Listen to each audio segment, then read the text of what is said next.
सत्साई भाई और बहनों, बहुत बड़ी दया, बहुत बड़ी मेहर पूज्य गुरुदेव भगवान की, परमेश्वर रामपाल जी की, जिनके शुभ आशीर्वाद से, विशेष आशीर्वाद से आप और हम सभी साध संगति से जुड़े हुए सत्सेवक भाई बहन हर प्रकार से मर्यादा में रहते हुए, भक्ति मार्ग पर मर्यादाओं के लिए संघर्ष करते हुए अपने परम पूज्य गुरुदेव सतगुरु रामपाल जी परमेश्वर जी के अमर तत्व ज्ञान को आधार बनाकर और अपनी आत्मा के कल्याण हेतु सतलोक प्राप्ति के लिए निरंतर इस सतभक्ति मार्ग पर आगे की ओर बढ़ रहे हैं। भाई और बहनों, जैसा कि परमात्मा दास से बार बार बुलवाते हैं कि साध संगति केवल कलयुग की बिचली पीढ़ी में ही प्रारंभ होती है और साध संगत हरि भक्ति बिन कोई न उतरे पार, निर्मल आदि अनादि है गंदा सब संसार। परमेश्वर कबीर साहिब जो वर्तमान में सतगुरु रामपाल जी के रूप में, स्वरूप में, अपने ओरिजिनल फॉर्म में स्वयं ही धरती पर प्रकट हैं, ये अपनी तरफ से सत प्रेरणा करके इस कलयुग की बिचली पीढ़ी में आत्मा को दृढ़ता प्रदान करने के लिए साध संगति शुरू करवाते हैं। साध संगति को जीव शुरू नहीं करता है, जीव केवल निमित्त बनता है, माध्यम बनता है। जैसे हम सभी सत्सेवक भाई बहन माध्यम हैं। हमारा सरदार, हमारा मुखिया, हमारा कैप्टन, सब कुछ हमारे पूज्य गुरुदेव भगवान हैं। हम उनकी रिमोट से चलते हैं, हम उनकी प्रेरणा से चलते हैं।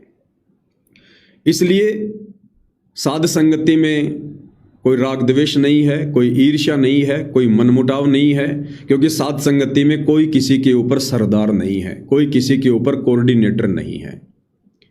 इस काल के लोग की परमात्मा ने एक फितरत बताई कि यहां अगर जीव को छोटा सा भी पद मिल जाए, उसमें अहंकार आना स्वाभाविक है, मान बढ़ाई आना स्वाभाविक है, क्योंकि 50 भगत रोजाना उसको सत्साहिब करेंगे, उसके आगे पीछे फिरेंगे। अब जीव तो जीव होता है, 2 कोड़ी की औकात होती है, मन रूप में काल होता है, तो अहंकार मान बढ़ाई आना स्वाभाविक है। और वो भगत के लिए फिर इतनी खतरनाक है, गुरुदेव कहते हैं कि राज त्यागना सहज है, सहज नारी का ने, पर मान बढ़ाई ईर्ष्या दुर्लभ तजनाई। तो ये जो साध संगति है, ये परमेश्वर रामपाल जी का इस कलयुग की बिचली पीढ़ी में यथार्थ मोक्ष मार्ग है, 13वां कबीर पंथ है, जो गुप्त रूप में उनके द्वारा संचालित है। और ये साध संगति ही सतलोक के लिए ट्रेनिंग सेंटर है। साध संगति से ही आत्माएं अपने गुरु को परमेश्वर के रूप में जानती हैं, पहचानती हैं और अपने वास्तविक लक्ष्य को पहचानती है कि मुझे मनुष्य जन्म क्यों मिला है। और उसके बाद वो आत्मा हर प्रकार से मर्यादाओं में रहकर सदाचारी बनकर, निर्विकारी आत्मा बनकर सतलोक की तैयारी करती है। तो ये एक बहुत बड़ी दया है, एक बहुत बड़ी मेहर है पूज्य गुरुदेव भगवान की, जो परमेश्वर ने हम जैसे तुच्छ प्राणियों को अपने यथार्थ मोक्ष मार्ग साध संगति से जोड़ के रखा हुआ है। तो भाई और बहनों, साध संगति में परमात्मा निरंतर कुछ न कुछ प्रेरणा करते रहते हैं अपनी आत्माओं को आगे बढ़ाने के लिए, उनके विश्वास को दृढ़ता देने के लिए, क्योंकि परमेश्वर ने हम आत्माओं को हंस बनाना है। परमेश्वर जी अपनी वाणी में कहते हैं कि मेरे हंसा भाई हंस रूप था जब तू आया। जब हम सतलोक से आए थे काल के साथ, हम हंस रूप में थे, हम निर्विकार आत्मा थे। इस काल ने यहाँ हमारे को विकारी बना दिया, काग बना दिया, बगुला बना दिया। अब जब तक हम वापस हंस नहीं बनेंगे, निर्विकार नहीं बनेंगे, हम कदापि सतलोक के दर्शन नहीं कर सकते। इसलिए परमेश्वर ने हम चंद आत्माओं का परम सौभाग्य, जो परमेश्वर ने हमें अपने ट्रेनिंग सेंटर साध संगति के लिए सेलेक्ट किया और साध संगति से जोड़कर निरंतर हमारे जैसे तुच्छ जीवों को परमेश्वर प्रेरणा करके वीडियो बनवाते हैं और अपनी आत्माओं को निर्विकार बना रहे हैं। गुरु के चरणों में, गुरु के हृदय में कैसे परमानेंट जगह बने, सतगुरु भगत से कैसे प्रसन्न हो, कैसे खुश हो गुरु, गुरु की मेहर कैसे प्राप्त हो, गुरु की रजा कैसे प्राप्त हो, उन सब बातों के लिए परमात्मा निरंतर वीडियो बनवाते हैं। क्योंकि परमात्मा कहते हैं, इन बातां के पाइए कर सतगुरु नजर निहाल, और राजी कर सतगुरु रूठे नू। हमने सतलोक में पतिव्रता पद से नीचे गिरकर व्यभिचारी बनकर हमने अपने परमपिता परमेश्वर कबीर साहिब सतगुरु रामपाल जी को नाराज कर दिया था, और उस नाराजगी की कितनी भयंकर सजा हम युगों युगों से भुगत रहे हैं, हमें आइडिया भी नहीं है। अब ये मनुष्य जन्म मिल गया तो हम पीछे के सारे दर्द दुख भूल जाते हैं। उन दर्द दुखों को याद दिलाने के लिए परमात्मा ने 84 लाख योनियां बनाई हैं कि तेरे को भले ही मनुष्य जन्म मिल गया, लेकिन ये बाकी गधे कुत्ते सूअर मक्खी मच्छर कीट पतंग जंगली जानवर गंदी नाली के कीड़े कुत्ता सूअर, इनके दुख दर्द हमें दिखाई दें, हमारी आंखों के सामने इनकी जो दुर्गतियां हो रही हैं उससे हम सचेत रहें कि ये असंख्यों बार लख 84 योनि आप और हम भी भोग चुके हैं। हमें इतने मनुष्य जन्म नहीं मिले जितने लख 84 योनि में पशु पक्षियों के जीवन मिले, और जिस प्रकार से आज ये प्राणी दुखी हैं, इसी प्रकार से आप और हम भी अनंत बार यहाँ पर महाकष्ट भोग चुके हैं, महाकष्ट उठा चुके हैं। और गुरुदेव ने यह भी बताया कि बच्चों, जिस प्रकार तुम्हारा मनुष्य जन्म प्राप्त करने के बाद अपना प्यार प्रेम लगन रुचि मोह ममता अपने बेटा बेटी में कार कोठी में माता पिता में बन जाती है, उससे कहीं ज्यादा मोह ममता लख 84 योनि में भी तुम्हारी होती है।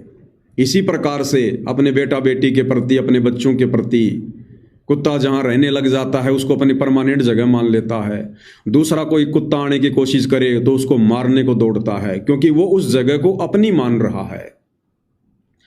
तो ये जो तीनों जो गुण हैं, रजोगुण सतोगुण तमोगुण, ये लख 84 योनि में भी साथ रहते हैं, और मनुष्य योनि में तो और ज्यादा प्रभावित हो जाते हैं। क्योंकि मनुष्य जन्म प्राप्त होने पर काल को चिंता हो जाती है कि कहीं इसको कोई परम संत ना मिल जाए, इसको यहां से बाहर निकलने का रास्ता ना मिल जाए। इसलिए परमात्मा कहते हैं कि तुमरे संग पांचों पर संगा, ये योग युगत की झूठी आशा। कि बाकी लख 84 योनि में जितने भी पशु पक्षी हैं उनको तो काल ने केवल एक एक विकार से युक्त कर रखा है, एक एक से। किसी के अंदर जो है काम वासना बहुत ज्यादा है, किसी के अंदर तमोगुण बहुत ज्यादा है, किसी के अंदर सतोगुण बहुत ज्यादा है। लेकिन मनुष्य योनि में ये पांचों विकार काम क्रोध मोह लोभ अहंकार, ये मनुष्यों को लगा दिए जाते हैं। साथ में इन पांचों विकारों की जो 25 जो ये प्रकृतियां हैं ये भी थोप दी जाती हैं, ताकि ये आत्मा किसी भी प्रकार से ऊपर ना उठ सके, किसी परम संत की शरण में ना आ जाए, और अगर आ जाए तो ये चैन से भक्ति ना कर ले। भाई जिस प्रकार एक व्यक्ति को तो एक रोग है और एक व्यक्ति को हैं 5 रोग, और 5 रोगों के साथ में खाज खुजली फोड़े फुंसी सर में दर्द फलाना दर्द, ये 25 प्रकार के आइटम, और तो सोचो वो आदमी, उस आदमी का क्या जीवन होगा। तो पशु पक्षियों में तो केवल एक एक विकार है, और मनुष्य जन्म प्राप्त होने पर काल हमारे 5 विकार लगा देता है और 25 प्रकृतियों में बांध देता हमारे को। यानी इतना जबरदस्त बांध देता है हमें कि हम यहां से बाहर ना निकल जाएं।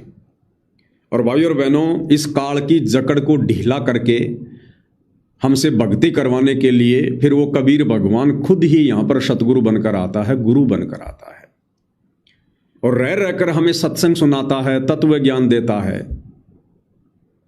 हमारी जड़ों को ढीला करने के लिए, जड़ों को हिलाने के लिए, जो अज्ञानता वाली जड़ हैं, मोह ममता वाली जड़ हैं, हमें परमेश्वर फिर यहाँ के धर्म ग्रंथ दिखाते हैं, सर्व शास्त्रों से हमें परिचित करवाते हैं, ताकि जिनको ये सत्य मानते हैं, शास्त्रों को कथाओं को, उन कथाओं का हमें निष्कर्ष बताते हैं कि आज तक तुम लोगों ने केवल कथाएं सुनी हैं मनोरंजन के लिए, अब मैं तुम्हें इनका निष्कर्ष बताता हूं, ताकि हम कुछ जाग सकें।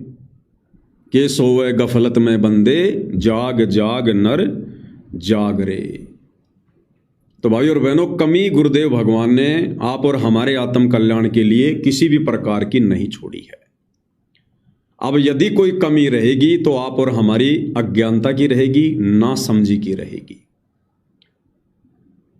और सबसे बड़ी बात, सतगुरु रामपाल जी की संगत में सन 1994 से परमेश्वर जी अपना अनमोल ज्ञान दे रहे हैं। 2014 में सतगुरु रामपाल जी ने अपने भक्तों की परीक्षा ली। 11 साल तक हिसार जेल में बैठे रहे और 11 साल जेल में केवल इसी बात का इंतजार कर रहे थे कि मेरे कितने हैं और काल के कितने हैं। जो मेरे होंगे वो मेरे ज्ञान को आधार बनाकर चलेंगे, मेरी शिक्षाओं पर चलेंगे, मेरी मर्यादाओं में चलेंगे, और जो काल के होंगे वो मेरे भगत होकर भी बकवाद ही करेंगे। तो 11 साल हिसार जेल में बैठकर परमेश्वर रामपाल जी ने अपनी संगत की छटनी कर डाली है। नीर खीर का निबेरा हो चुका है। कौन सतलोक जाएगा, कौन यहीं काल के लोक में धक्के खाएगा, ये क्लियर हो चुका है। तो वर्तमान में सतलोक आश्रमों से जुड़े हुए जितने भी भगत भाई बहन हैं, उसमें चाहे गुरु जी का परिवार हो, चाहे उनके रिश्तेदार हों, चाहे बड़े बड़े परम भगत हों, सूरमा जो आपको दिखाई दे रहे हैं, 24 घंटे गुरुदेव के साथ चलते हैं, बंदूक लेके चलते हैं, आगे पीछे चलते हैं, बड़ी बड़ी मोटर पाइप ढोने की सेवा कर रहे हैं, वो चाहे कुछ भी है, चाहे देश का प्रधानमंत्री क्यों ना है, अगर वर्तमान में वो सतलोक आश्रमों से जुड़ा हुआ है, इस जन्म में मोक्ष नहीं है। जिनका मोक्ष होना है उनको गुरुदेव ने साध संगति से जोड़ दिया, जेल में रहते सहते जोड़ दिया। वो गए इसलिए थे, छटनी करने के लिए। तो ये छटनी हो चुकी है। अब सतलोक आश्रमों से कोई भी आत्मा कितना भी कोशिश कर ले, साथ संगति में नहीं आ सकती, क्योंकि अब परमेश्वर ने बैन लगा दिया, नो एंट्री कर दी परमात्मा ने कि अब साध संगति में गंदगी नहीं फैलने दूंगा। जितनी गंदगी फैलनी थी काल ने फैला दी। अब गुरुदेव जेल से आश्रम में आ गए। अब गुरुदेव के आश्रम में आने के बाद अब कोई भी आत्मा उधर से साध संगति में नहीं आ सकती। अगर कोई सतलोक आश्रमों को छोड़कर साध संगति में आएगा, इसका मतलब वो अपने गुरुजी का विरोध करके आएगा, और अपने गुरुजी का वो विरोध कर दें, इतनी हिम्मत उनमें नहीं है। और गुरु का विरोध करके आएगा वो फिर साध संगति में सफल भी नहीं होगा।